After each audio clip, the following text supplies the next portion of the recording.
Today, researchers released two sobering new reports on climate change. Sea ice and glaciers have declined dramatically. There have also been more fires, droughts, and extreme weather around the world. All the while, the two biggest polluting countries on the planet have not kept their promises to slow down the damage. Environmental reporter Cale Williams reports. A new report out of Oregon State University looked at what scientists call the planet's vital signs.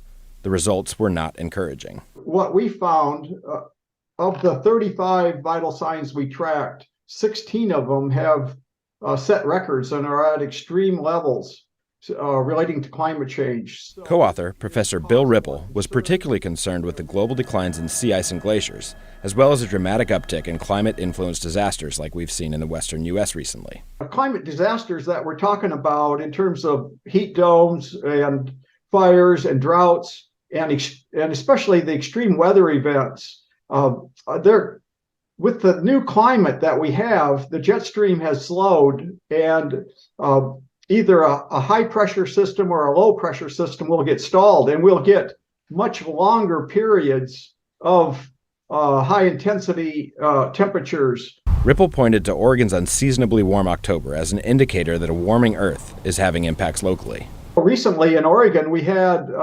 weeks of very warm, sunny temperatures where we normally get fall rains. And while the effects of climate change will be felt worldwide, they won't affect everyone equally.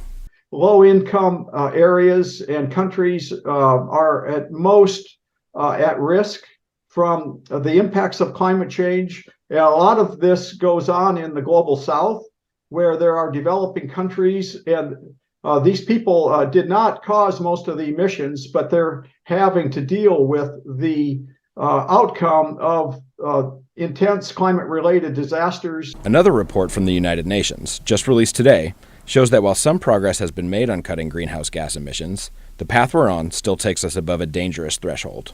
In 2018, scientists said carbon dioxide emissions needed to fall by 45% by 2030 to keep global temperatures from rising more than 1.5 degrees Celsius. At a global climate change conference last year, 193 countries made pledges to cut their carbon emissions, but only 24 have actually submitted new plans to lower greenhouse gas output.